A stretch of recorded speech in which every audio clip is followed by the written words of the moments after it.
Hello, good evening. Welcome to Queer Vision 2020. I'm Rebecca, the lead programmer. We're really excited to be watching one of our shortlisted films for the Best of British competition called My God, I'm Queer. And we're going to be joined afterwards with the filmmaker and some of his team and some members from Hidaya Bristol. So sit back and watch the film and we'll see you afterwards.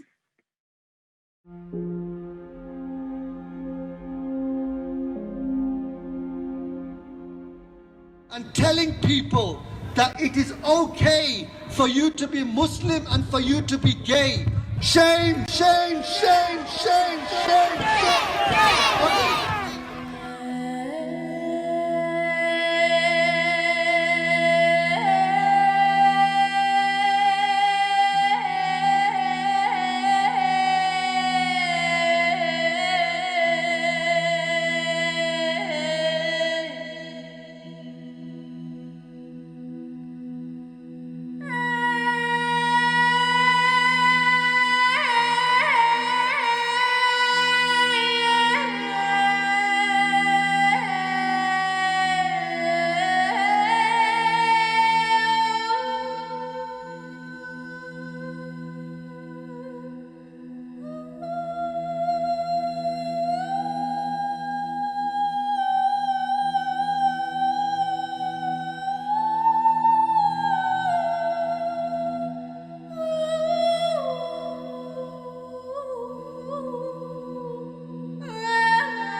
Young couple in love, every mother and father, every saint and sinner in the history of our species.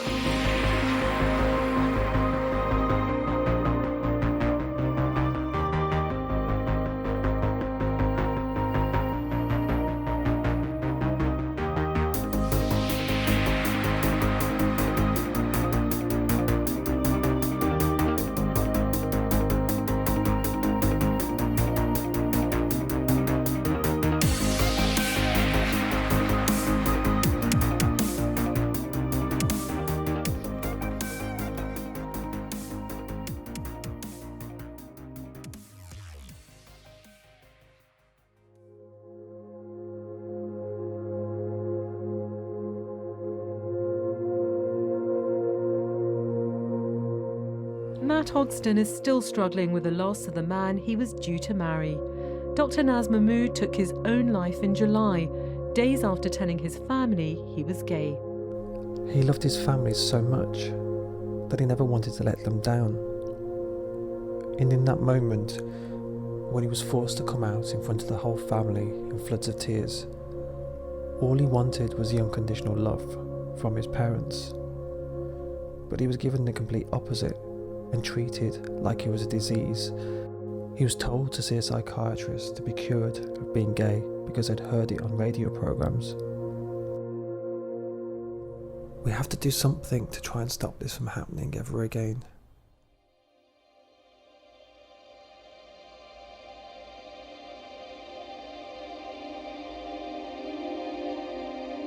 Why are you making this film?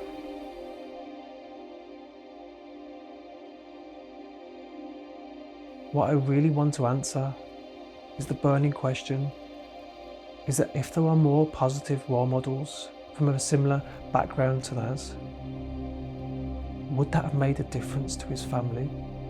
And would Naz still be alive today if they had reacted differently on the day that they forced him to come out? And that's really what I have to find out.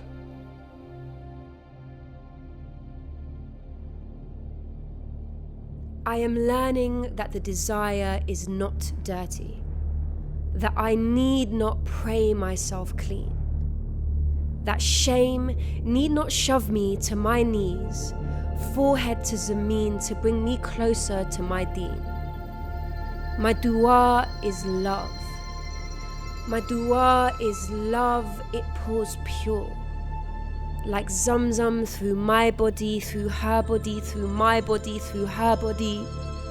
We are holy. We are holy in liquid sighs and sweat-soaked skin. I cannot tell where she ends and I begin as love interweaves through estuaries of limb in this tapestry of brown. It is not a sin. It is not a sin, instead a call to prayer. It is a call to prayer whenever my name leaves her lips with devotion. I know that God is here. Whenever I am with her, I know that God is here.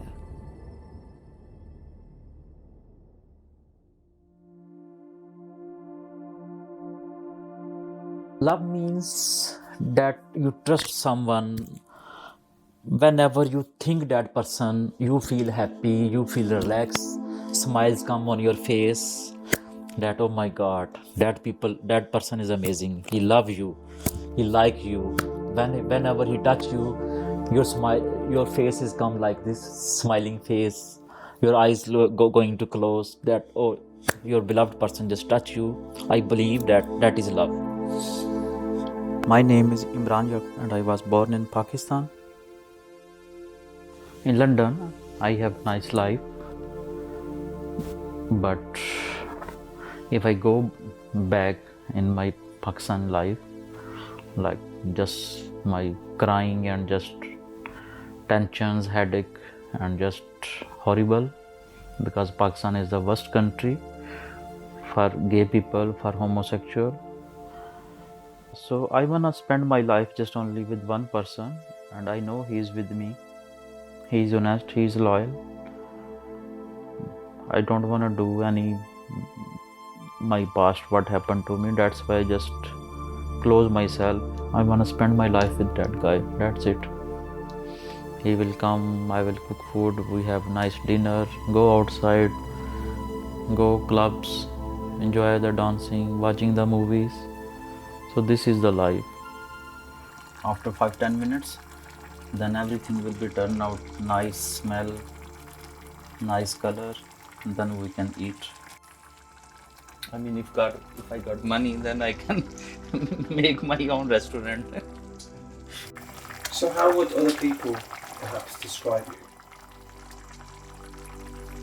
Some people think I'm very good, I'm very nice, but some people say, oh, you are sexy, your hip is good, your ass is nice, but you are getting old. Like these comments. But when I went club, then people like my dance. Someone like too much, then they want to spend time with me. I mean, I don't mind that I'm getting old day by day, but I am happy in my life. My ginger curry, it's almost done. most important thing in your life? Love and one nice, sexy partner. That's it. In Pakistan, like people think that I am Gandu, I am bitch, I am evil. They said, oh, if we kill him, then that maybe God rewarded him as well. But that is not correct things. They are nasty people. Anyway. What would happen if you went back to Pakistan? Straight away they will kill me, like not like human, like how can I describe what they think about me? Like we don't have any like prize, life prize. They wanna kill, and then after they said, oh, God will rewarded him because we killed this Gandu.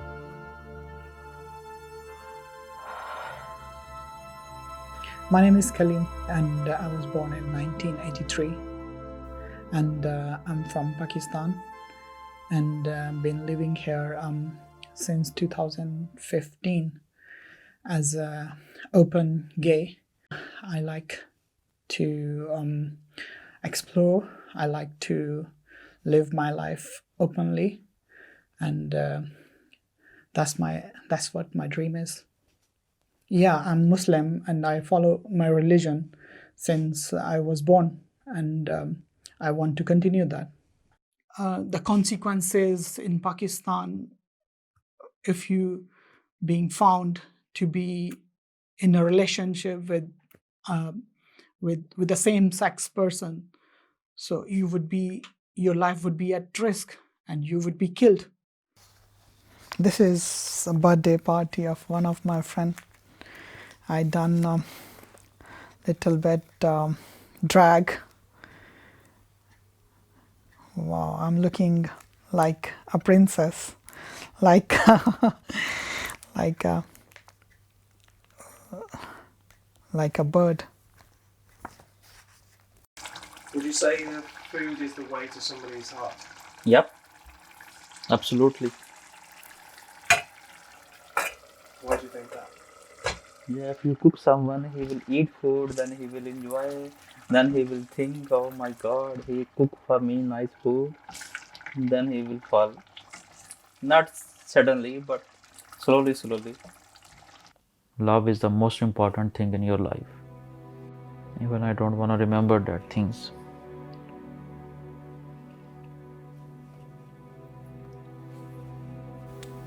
I love my life. I want to spend my life happily in this country, freely and happily.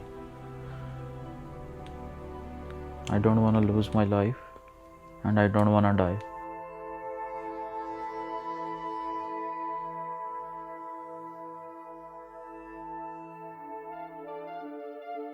My name is Sadia, I live in London. I'm an Italian Bengali gay woman.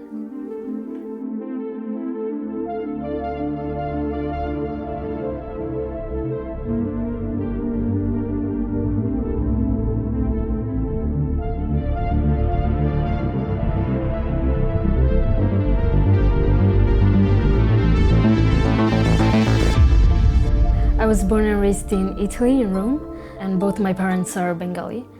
So both my parents are Muslim and quite religious. They were quite liberal in Rome, and in London they gained a more of a stricter or more religious attitude. I'm quite close with my mom. I see her almost every week, and I'm out to her. So today I'm at Barbara having my hair cut. I come here almost every 3 weeks. Short hair problems. And this is Buck. I really like it here because I can really be myself, and this is where I first had my hair cut short. And before I used to live with my parents. That's where I always had my hair long, so I never had it short. And it was truly liberating to come here and get my hair done, at a queer-friendly place.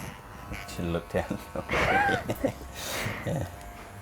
So I realized I was gay when I was about 12. First I came out as bi, and that's what I thought I was. And then I realized I was gay. So at first I told my close friends and my sister, who actually in Rome, and they took it very well.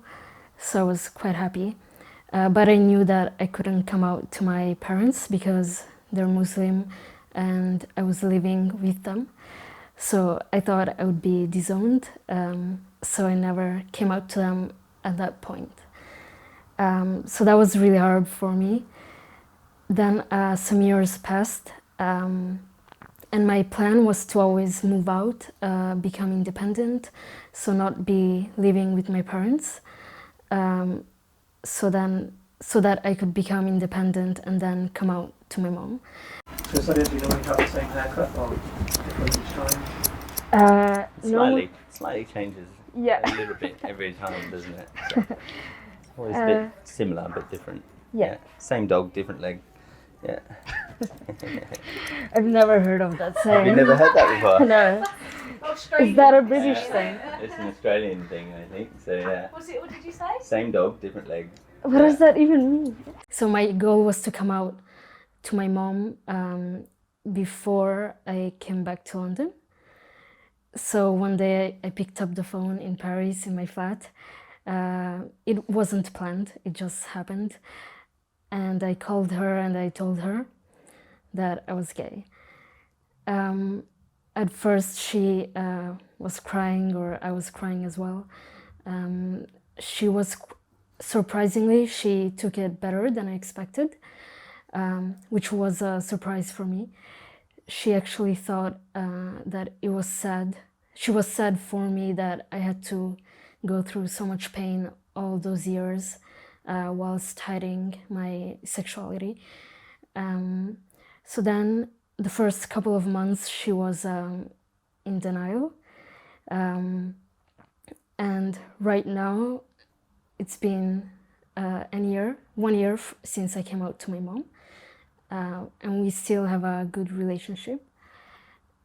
Although we don't talk about my love life, but I understand she needs time and much more time to process this new knowledge.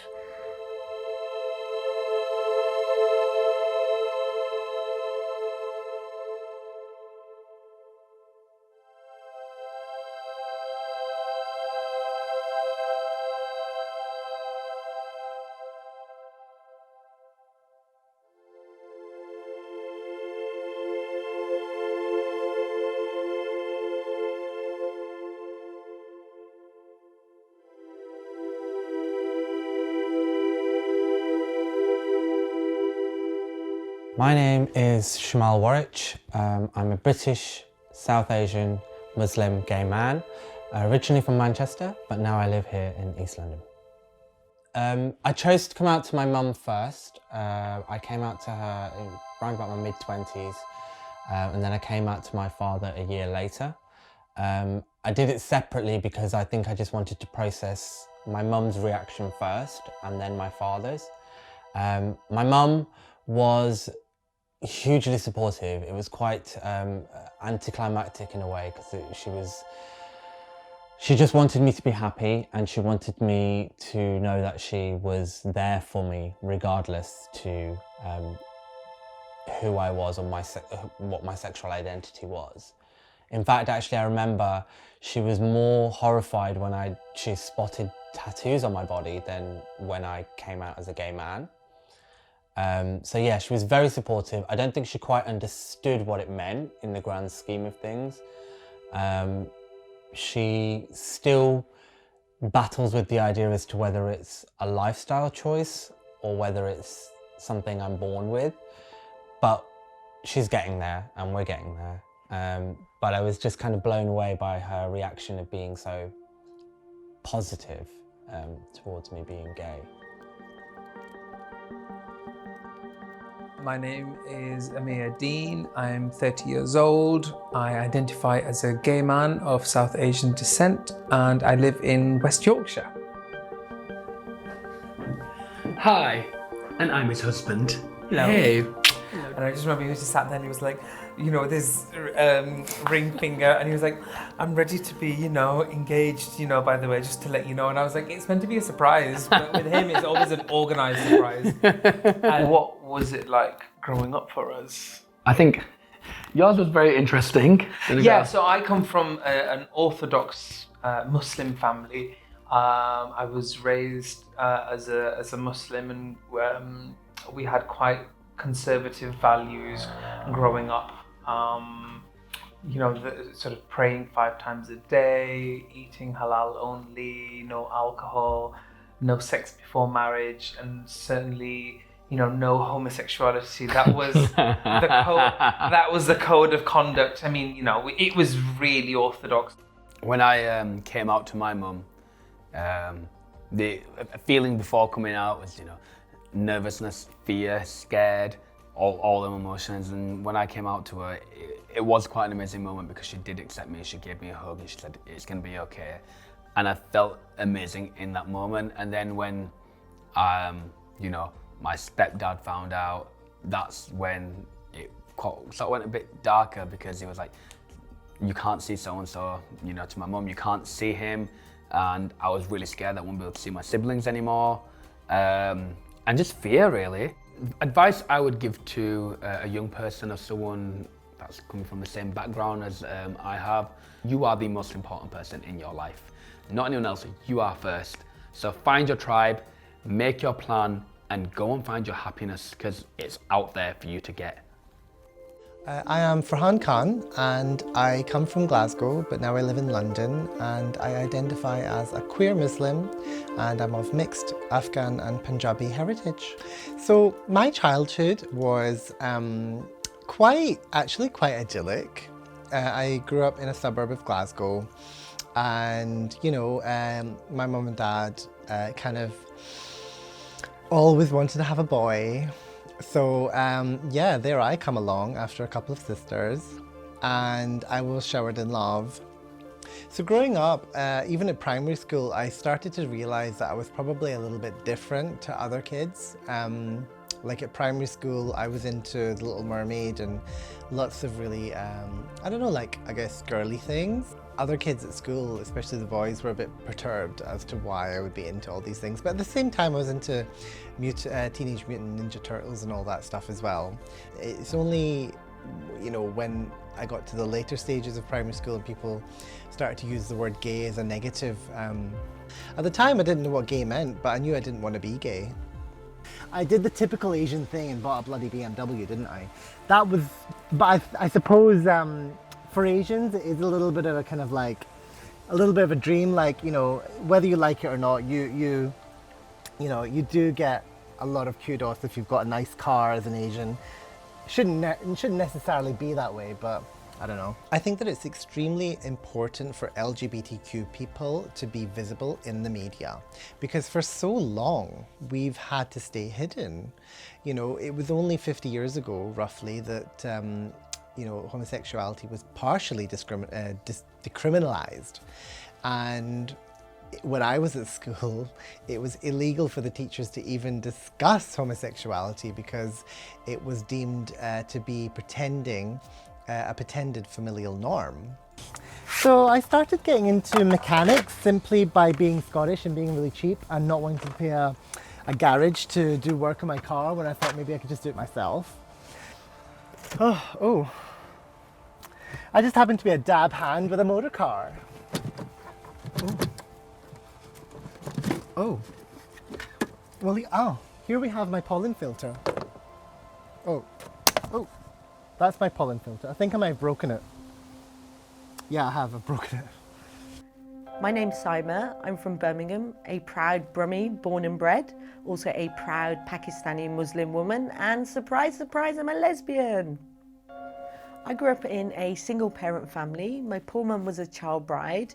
My poor father was a banker in Pakistan, and through so-called positive migration found himself cutting foam in a factory in the UK, which destroyed his life.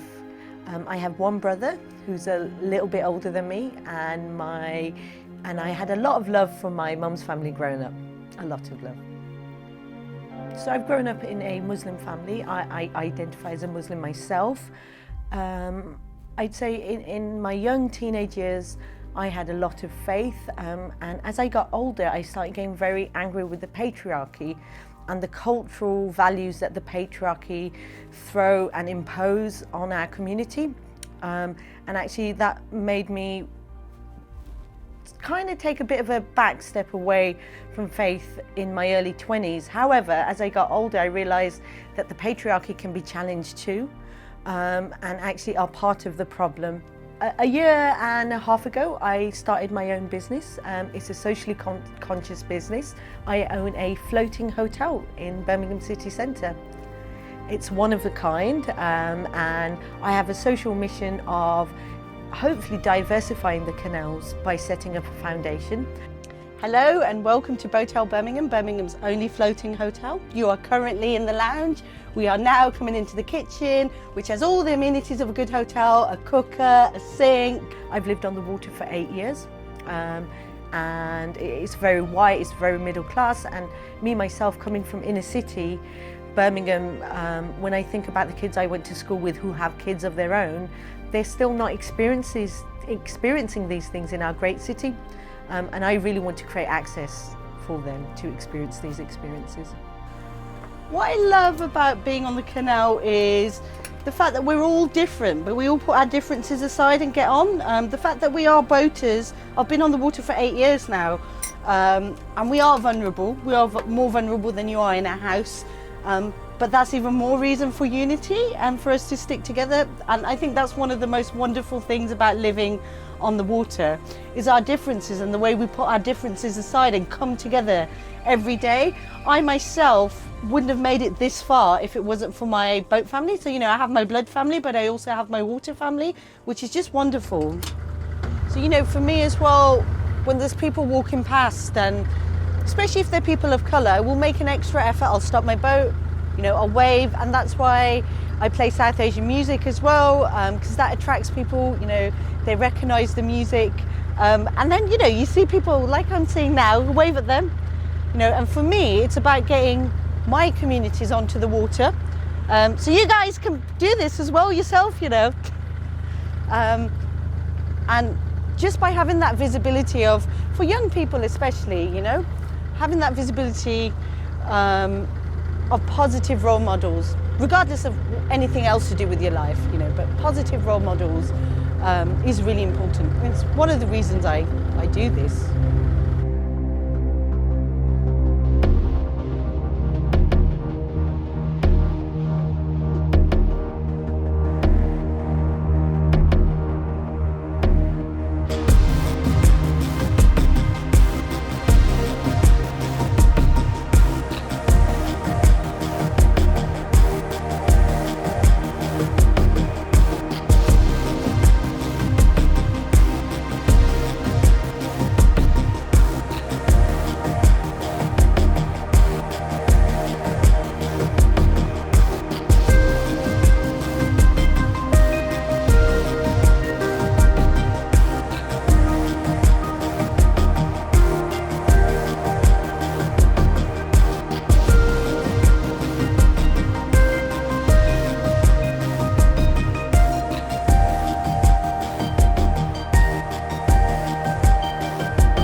Sergio? No, it was meant to be me first. Oh, okay, sorry. My name is Sayyida Sarwat Fatima. I am Muslim Pakistani lesbian, and this is my community. This is my community. This is my community. This is my community. And knock knock, I'm the person I was born to be. Why did the Desi astronaut send a rose to the moon? Because he loved gulab jamun. Yeah. That's funny. Okay. Yeah. Okay, my best joke. Right. Okay. This one's terrible. In my last relationship, I hated being treated like a piece of meat. He was vegan and never touched me. Is that really bad?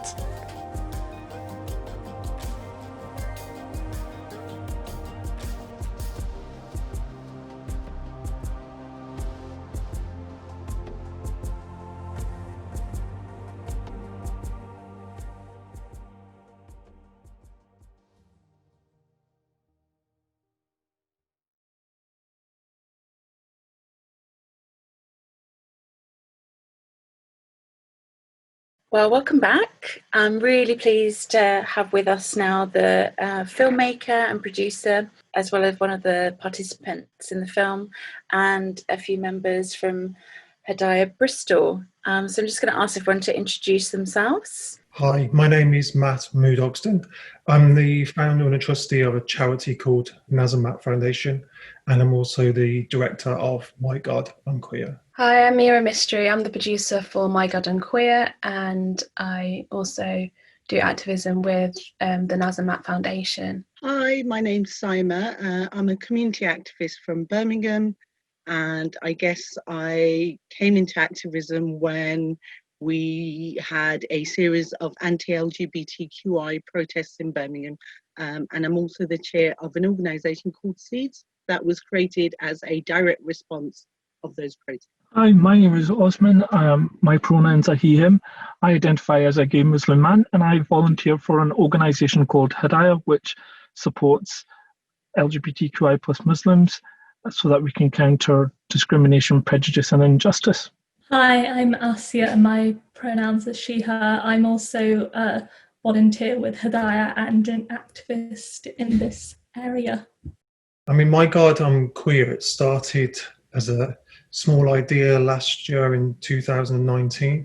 I really wanted to make a film of some kind because it was coming up to the 5-year anniversary since my beautiful fiancé Naz sadly took his own life as a result of being confronted by his deeply religious family about being gay. And it was the first time they'd approached him or confronted him about that. 2 days after that confrontation, my fiancé Naz, he sadly took his own life.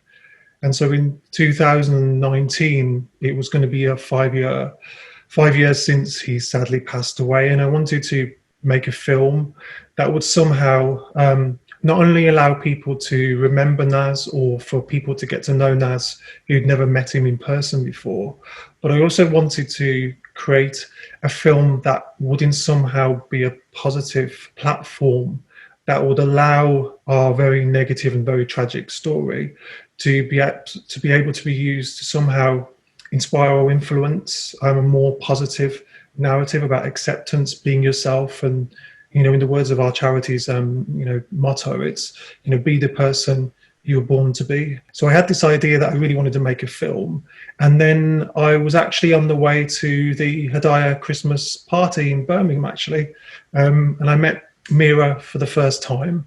I already knew her brother, and I got chatting to Meera and says, "Hey, I want to make this film." And then in short, the short version of it is Meera said, "I want to make a film as well. Let's make a film together." And that's where the idea of the film came from. And then just around that time, the protests, the anti-LGBT protests were starting to happen in Birmingham. And that really kind of accelerated our kind of energy that we put into the project, because all of a sudden there was something happening in Birmingham that is somehow linked to why sadly I lost my fiance. I didn't really know what to expect. I didn't know who we were going to interview, and it means a lot to be part of the community because I never was part of the community, never done activism, never been to protests. I felt really humbled that I was accepted in the community and meeting all these people from all backgrounds and things. It's not a small ask to ask anyone to be involved in a project like this, but to be visible, to show your face in public and talk about something when there is so many people that actually want to silence your voice. I really would like to thank everybody that was in the film and actually shared their own personal story. And I think what was so important is that although our film, My God, I'm Queer, starts off with our own very tragic story and what happened to my soulmate, Naz, it was so important that that wouldn't be the actual focus of the film. It would really be the starting point of the film. And it was really important to really hand over the beginning of the film to our contributors, to allow them to take it in a direction which, quite frankly, inside of me, I quite often don't feel very positive. So to be able to hand it over to some amazing contributors who could take the film into a really positive place was really something that could only come from meeting the right people. When I would speak to my mum, and justify why it's me. Why am I being in public? Why am I being so out there? It was Matt's story and Naz's story that I shared. I said, this is how bad it is. And we just can't let it happen again. I have a boat. I have a boat business, and actually my sexuality up until now was just a part of my life. Isn't something that I spoke about, but I was clearly out and proud. But now I guess sharing my story as an entrepreneur, as a businesswoman, but also the protest we were at in Small Heath that Matt spoke about, that's where I grew up. So I grew up in inner city Birmingham. I am from a Muslim Pakistani family. So I'm from a very similar background as the protesters. So for me, it was too close to home not to do anything. Matt, I have to kind of put my hands up and say that, the work that you've done is amazing, because I am a closeted gay Muslim man. I am 40 years old. I'm still at home for cultural reasons and religious reasons. I can't come out. And growing up in the 80s, 90s, it was difficult. We didn't have role models at all. In fact, I don't remember having anybody that looked like me or not portrayed in a positive light anyway. And I think, and I went down a very destructive route. I internalized my feelings. I got involved with gangs and police and trouble, and then went on to get married to try and hide my sexuality.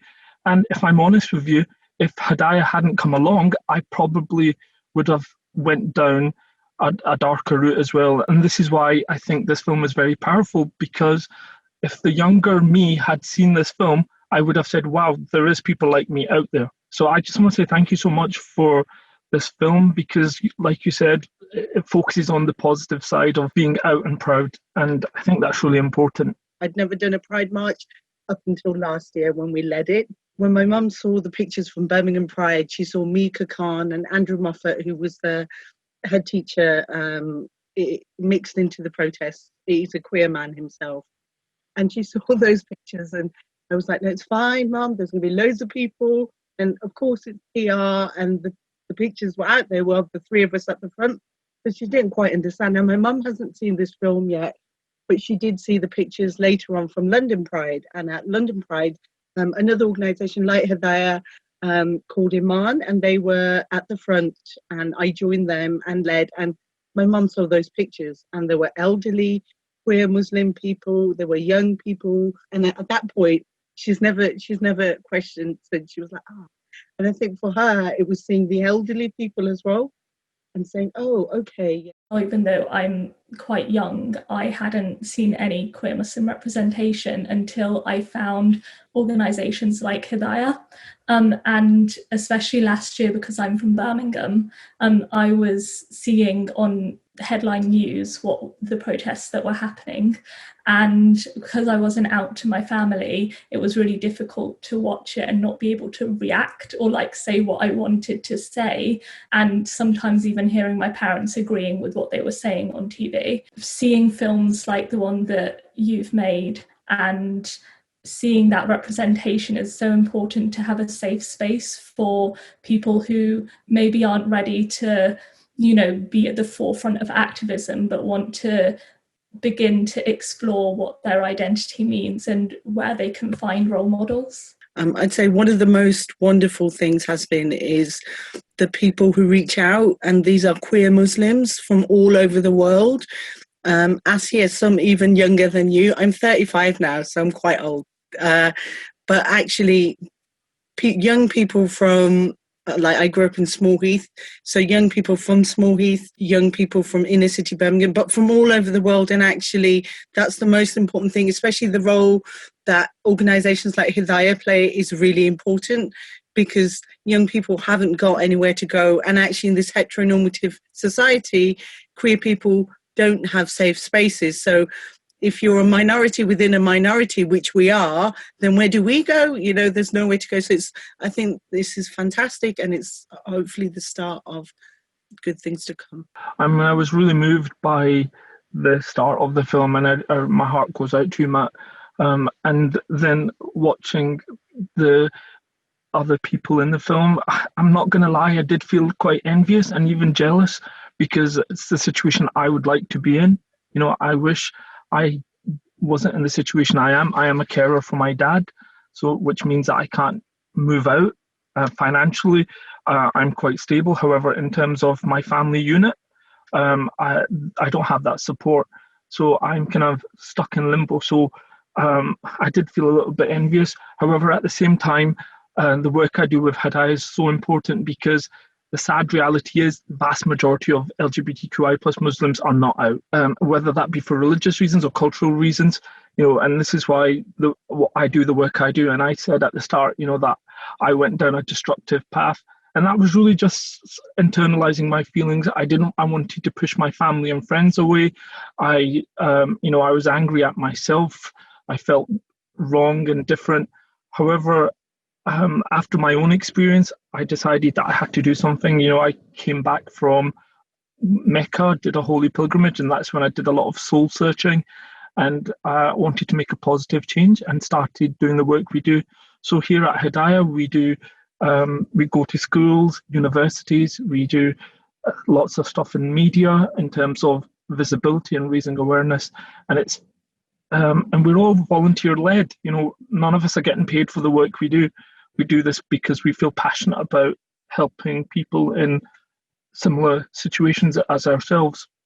And I want to thank people like Asia as well, because, to be able to be visible and she's in fact, everybody involved in the film as well, because it's quite courageous. I'm really sort of in awe with these people because they're out there being visible and, tackling a lot of discrimination. Especially with Hidaya and Naz and Matt Foundation, that a lot of them exist and do a lot of their activism online, and that's been really useful for me on a personal level because I'm out to most people in my life except my parents, who don't really understand how technology works. So it means that I can do the activism that I want with Hidaya on social media, and it's sort of engaging with films and engaging with other people online that gives people the opportunity to learn more about our communities and about themselves.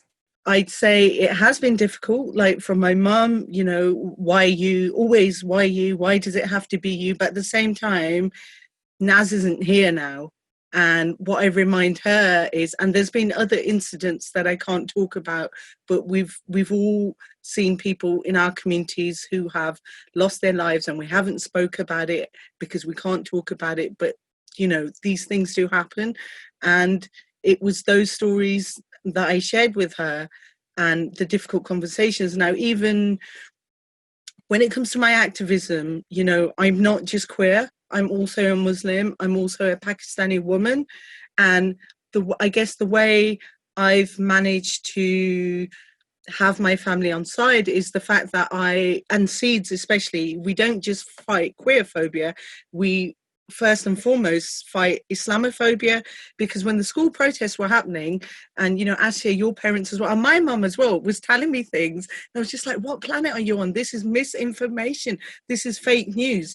So I would go through anything that anybody would say and just dismantle that and explain, what's going on. I do go on a bit, but one last story I'm going to share is the turning point for my mum. So, as Osman and Asia and Meera, as South Asians, you will understand the shame of what other people are going to say in our culture is massive. So me and my mum were at the polling station around about the time of the protests. I was chair of Seeds at the time, and the conversation started about the protests, and it was a really mixed, diverse group of people who were conservative, visibly Muslim, non-people of colour, just everyone, modern Britain. And they all started talking about it, and I thought, oh God, I can't help myself. I have to say something. Went through the conversation, and everyone in the crowd was really positive. And one woman found out when I said I'm from Seeds, she knew who we were, and she was one of our followers. And she was just so complimentary about what we were doing, talking about how brave I was. After my mum had heard that woman, that woman was fantastic. I don't know who she was. I don't think I'll ever meet her again. But the thing she said to my mum put everything into context for her. And ever since that day, my mum's never really said, why are you? She's got it because somebody else has told her. I'm a bit boring, just straight, but I won't understand fully about being queer. But I will always understand, like, being the whole South Asian community and the culture, etc. I didn't tell mum and dad what I was doing properly for 6 months. Basically the whole film, really. I didn't tell them. I think I just told my mum, oh, it's filming and we're screening it in Birmingham. I just told her to come. Didn't really know too much about it. I was like, you're going to see my name on the screen. But yeah, I think that was a major thing because she didn't realise properly what was really going on. And she didn't know about the protest. She didn't know I went to the protest. I didn't tell my family. Yeah, it's just a turning point was with my mom. She was just like proud of me because I'd done something that's not what anyone else would do, if that makes sense. And it's kind of a bit out there because I work in telly. It's all a bit like, do something different. It's not the typical doctor or accountant or whatever. So, and I think the main thing is like, if one person does it from the community, then everyone else will follow. So that mum, my mum, is, I would say, the most modern mum out of anyone in our community, I would say. And I think from that, my mum will help anyone else now. If someone came to her, she would be like the sounding board, I would think so. So we actually finished a kind of a draft first cut of the film last year in July for the memorial event for NAS, the 5-year memorial event. So we did show a preview of the film back then, and after screening that film at the Cinema Museum, we had the benefit of having some time to be able to show that film to different individuals. Like Meera did an excellent job of sharing it with all of her contacts in the film industry to get some feedback from some very experienced producers. And one of those pieces of feedback was that Meera was very insistent on this, and something I really didn't want to do was Meera said, we have to interview you. You have to show your face. And I desperately didn't want to show my face in the film because the film isn't about me. You know, we're just a starting point, and I wanted to make the film, but the film absolutely wasn't my story. But, you know, we just wanted to start there about what happened to us. But, you know, Meera was very insistent on saying, look, just show your face. I want to ask you why you're making the film. And I'd say probably one of the hardest things for me personally in the whole film was actually answering that question. For me to convince him, it took him about like almost 4 months to make Matt answer for me to interview him, because there's no one else that could do it. It could only be me to ask that and set it up and everything like that.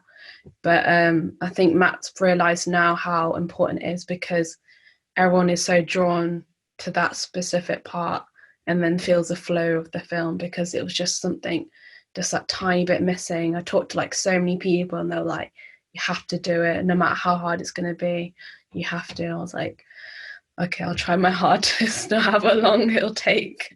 I think it just highlights how important it is from both aspects, from both sides. You've got that kind of balance, I suppose. It puts everything as a whole, and I think that's important about documentary filmmaking, that you show kind of all various views, so then the audience can, like, you know, have a conclusion in their head. Matt, I think it's important that you're on there in the sense that there's people out there who are probably in relationships with queer Muslims, and it's important for them as well, because the reality is we have really horrible stereotypes within our own queer community, and this film will be amazing because it'll allow people to say, well, actually, you know, I could be in a relationship with someone who's Muslim. It's not as scary as a lot of people imagine. You know, so when I go out in the scene, I get asked all the time, oh, life must be so difficult for you.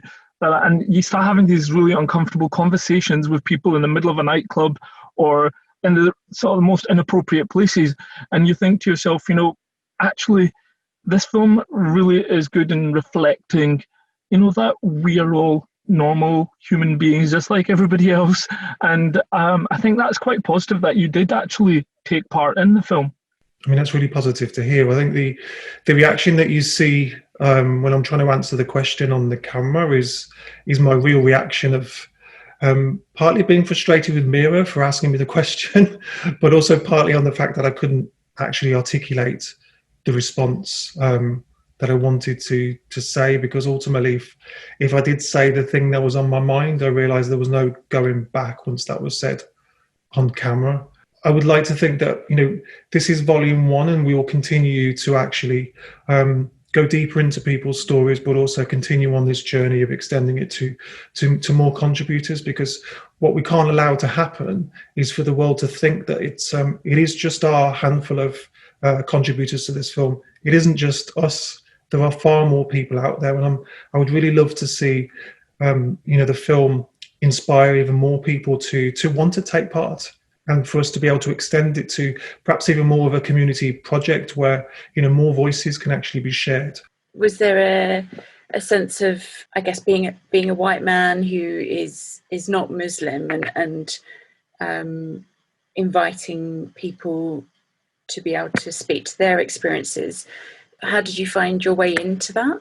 I understand who I am within this conversation, and that's one of the reasons why it's really important for me to not be seen as this central person that's going out and doing good in the world. It wasn't about that. It was about I do run the Nazamat Foundation, and through our work and the connections through the Nazamat Foundation, that's really how we did come into contact with I think all of our contributors. At the beginning of the film, that is our story, because that's the starting point of the film, and this is why I wanted to make the film. But the film is not my story. It's Saima's story. It's Farhan's story. It's Shamel's story. It's the entire community's story. So I think it's really important to be sensitive, and also to be aware that if you, as a person who isn't necessarily from the same background as the individuals who you're interviewing, it's really to be respectful and mindful, to actually take a proper place within that conversation, and not to take over that conversation, or not to direct that conversation to oneself, but to allow that conversation to develop. I'm really, like Osman said, really, really happy that you were in it, Matt, because the story starts with you. If I hadn't met you, I wouldn't be in the film. It's very important, and it's the work you and Meera have done is really powerful, and inshallah this will keep going.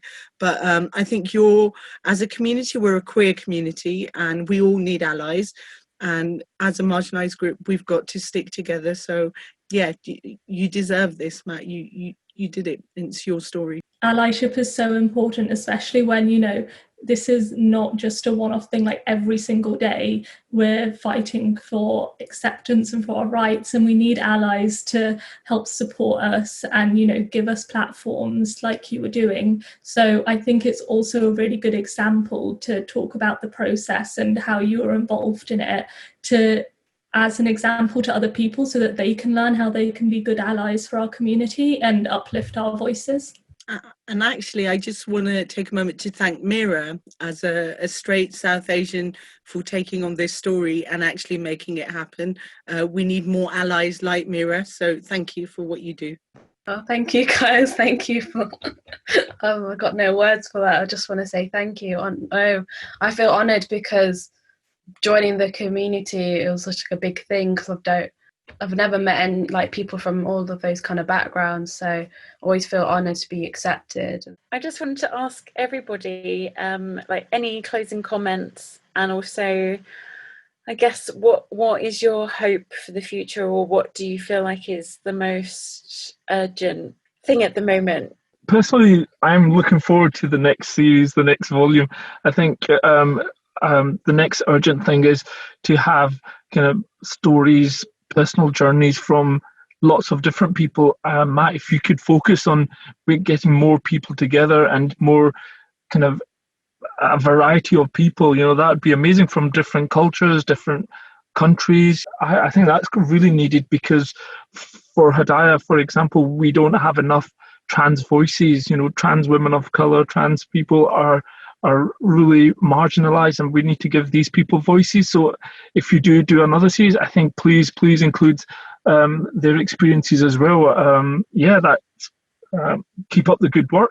I guess for me, the most urgent thing is, which we've all been discussing here, is, educating the older generation so that they can raise their children and talk to their children about these problems instead of, having it as a taboo topic that's never spoken about and is incredibly toxic and negative. So this film and the work that everybody is doing here is so important to reaching out to both people who are part of the community, but also people who aren't part of the community and who urgently need to be educated about these things. So for me, in terms of activism now, and Matt, hopefully you and Meera, you guys will be able to tackle this in volume 2, but is the politics of the home countries for migrant communities, because that really plays a massive part. So I think in both India and Pakistan, I'm not sure about Bangladesh, but we have trans laws now. So we have laws to protect trans individuals, but LGBT people still are living underground. So for me, I'm very political. So for me, it's about understanding the politics of the home countries and somehow slowly trying to dismantle that. One thing that our charity, Nazamat Foundation, has recently done, we've recently conducted some research and released a report about the impact of coming out to religious or culturally conservative parents, because through the work that we do, everyone that comes to us for support, they are being verbally, physically abused, or they're struggling to come out to their parents. But really, until recently, we didn't have any numbers, we didn't have any statistics to actually talk about how big that problem was. And one thing that we uncovered was that 64% of all LGBTQ plus people who have a negative experience, coming out experience to their parents, struggle with anxiety, depression, and suicidal thoughts. And individuals from a religious or culturally conservative family, if they have a negative coming out experience, they're more than twice as likely to have suicidal thoughts. Now, those are shocking numbers, and hopefully, this film can do something towards helping resolve or kind of improve those numbers. But what's really important is for people to understand it's not just something that happens somewhere else in the community. It's not something that happens somewhere else in the world. This is going on across the UK, and it's all of our responsibilities to actually start doing things, even just a small thing, to try and stop more young people wanting to take their own life just because they're born LGBTQ+. Thanks everybody for joining us this evening. I really enjoyed that discussion. You can watch the rest of the Best of British shortlist and the Best of Iris Prize on the player until the 11th of October. Our last event is next Wednesday evening. It's a networking event for LGBTQI+ filmmakers. So you can sign up on our Twitter page at Queer Vision Film, or the details are also on Bristol Pride's Facebook page. I just want to say a really big thank you to our partners at Encounters, Bristol Pride and Triodos Bank, and a special thank you to the rest of the Queer Vision team, including John, who is recording this evening. So thanks everybody, and we'll see you again soon.